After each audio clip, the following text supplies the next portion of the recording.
I'm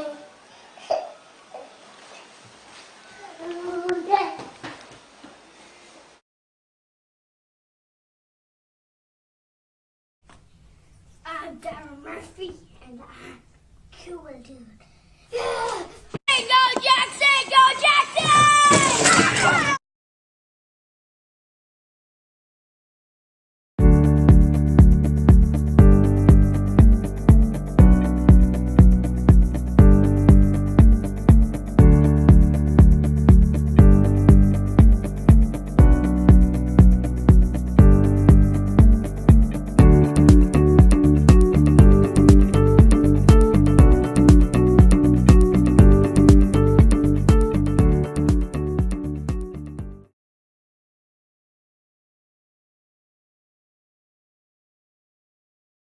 Down. Crud. Alright, I'll skip this page, but I already skipped this page and half of that one. At this point, I'm hoping for a 26 with a curve that might be an F+. I wonder if I could have an extension. No, that's for papers. Or is it? How do you guys know this? Well done. How is that even possible? Dawn of a fatal day, and the wind begins to speak with a roar that no man can fail to hear. In a 40-mile-an-hour gale, the center span weaves like a ribbon in a swinging twist that steel girders buckle and giant cables snap like puny threads. There it goes! An impressive structure covered with glass. Because of the curved shape of the hotel, sunlight is intensified and reflects directly at the pool. Thus, the death ray. Temperatures in Las Vegas are often over 100 degrees, but it's estimated the temperature around the pool was 210 degrees because of the sun reflecting off the building. The Mars Climate Orbiter launched on December 11, 1998 on a mission to orbit Mars. It turned out that the two systems, the processing software on the spacecraft and the software on the ground, were using two different units of measurements. For a spacecraft traveling tens of millions of miles to a destination, a number of seemingly small errors really add up. When the spacecraft fired its main engine for the orbit insertion burn that was designed to put it into an elliptical orbit, nothing happened.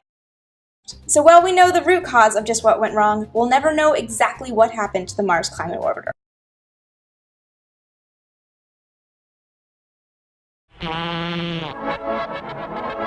Time. Marches on. You know, Jean, I believe that your reputation being at stake is one of the reasons why Father accepted... Oh, nuts. So... All right, 25 years pass. He keeps... frozen, that's all. Mine is the handsome one. He has such a gorgeous head of skin. Well, let's hurry, girls. We'll be late. Yes, let's hurry. What did you do? It's the password.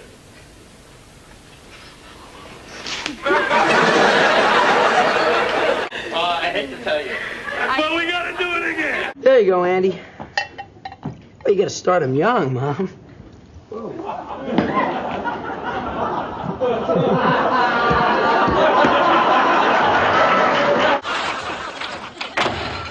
Hey, Rachel.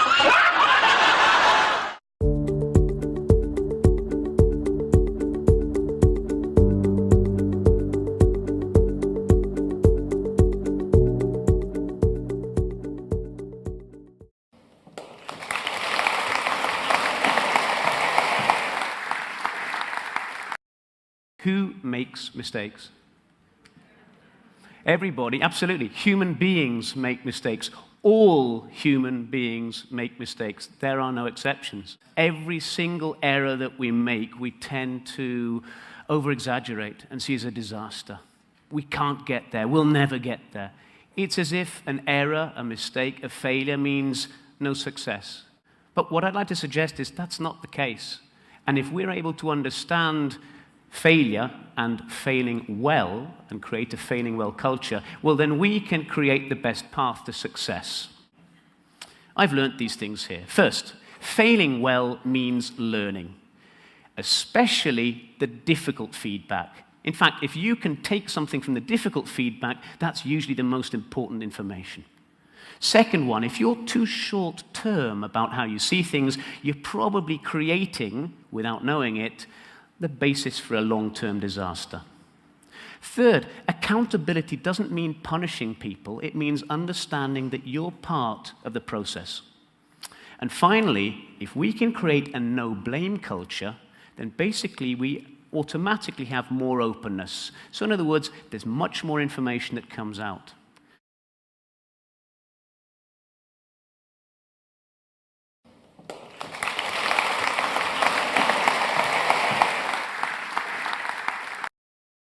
Meet Enoch.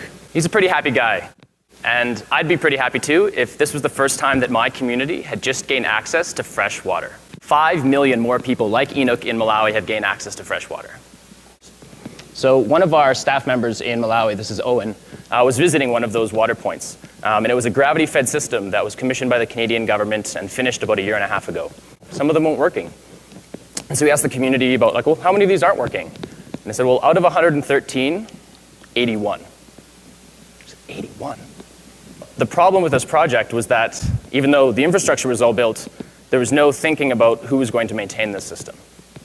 A lot of donors and projects end up focusing on the hardware side of the issue and not really realizing the importance of the software side of things. After seeing this water point, you discovered not more than 30 feet away, hey, there's another set of taps that look really broken down too, but they're not attached to this system. And you asked the community, what are that? What's that? They said, oh, that's the American government gravity-fed water system. It was built over 10 years ago. So what do we do about this? We need to make it more accountable, more creative, and more transparent. We need to start innovating, coming up with really neat ideas. We now have this innovative marketing campaign, Sponsor an African Spreadsheet, because we understand that the problems are not hardware problems. It's all about that software side of things. But it's a really hard concept to get across to people. People still want to fund wells in schools. And so they pushed our management staff, and we were nervous about it, about publishing our failures. But for the last 3 years, Engineers Without Borders has published an annual failure report, citing our biggest failures. How would my donors, how would they feel if they knew that the money that they had spent and saved up and generously donated had no impact? I mean, that's tough. And our donors felt that too.